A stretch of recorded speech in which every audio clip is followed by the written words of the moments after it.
ایک دفعہ میں ایسے آیا تو آ کے رات کو ان کا فون آیا مجھے، کوئی 12:30 بجے کا ٹائم تھا. میرے سرحانے نے فون پڑا تھا تو میں نے وہ وائبریشن بھی لگایا تھا، تو وائبریٹ سے ہوتا آنکھ کھل گئی. میں نے دیکھا تو بھائی صاحب کمرے سے فون تھا، ان کے جو خادم تھے انہوں نے فون. میں نے کہا یا اللہ خیر نہیں کیا ہوا بھائی صاحب. تو میں نے اٹھا کے فون کیا تو مجھے لڑکے نے کہا کہ بھائی صاحب بات کریں گے. میں نے کہا کراؤ. تو بھائی صاحب کہنے کہ میری منی کدھر ہے؟ میں گھر میں سو رہا ہوں، جلدی سے رائٹ آ جاتا ہے. اچھا وہ یہ نہیں سنتے تھے کہ تم کیا کر رہے ہو یا کیا ہو رہا ہے یا دور ہو یا یہ ان کو نہیں آتا تھا سننا یہ کیا ہے.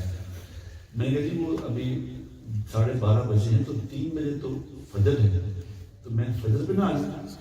ہاں میری منی تو ابھی آتی ہے. میں نے کہا جی میں کہہ رہا تھا نہیں تو ابھی آ جائے. وہ سنتے ہی نہیں تھے کہ فجر ہے یا کیا ہے. تم میں نے دیکھا میں اٹھا وضو کیا، وضو کر کے میں اٹھا گاڑی لی. تو اب میرے گھر سے گھنٹہ دور ہے رائے گنج. اب میں رائے گنج پہنچا جب تو حاجی صاحب جاگ رہے تھے. تو وہ لڑکوں نے کہا کہ شکر ہے خدا کا کہ تم آ گئے ہو، وہ تیرا ہی انتظار کر رہے ہیں. میں اندر گیا تو ایک دم دیکھ کے میرے دعائیں دینے لگے، اللہ تمہیں جزائے خیر، اللہ تمہیں جزائے خیر، تم میری بات سن کے آ جاتے ہو، اللہ تم سے راضی ہو جائے. تو بڑی دعائیں تھیں.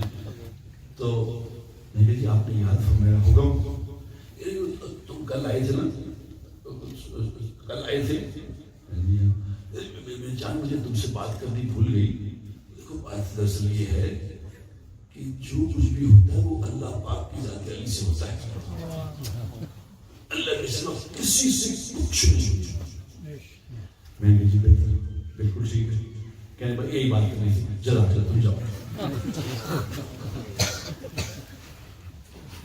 کل کہیں بھول گئے تھے یہ کہنا، مجھے ہنسی مذاق میں یہ بات کہنی بھول گئے تو رات کو بلا کے یہ بات کہہ کے چلے جاؤ، ہو گیا بات کا کام کرنا.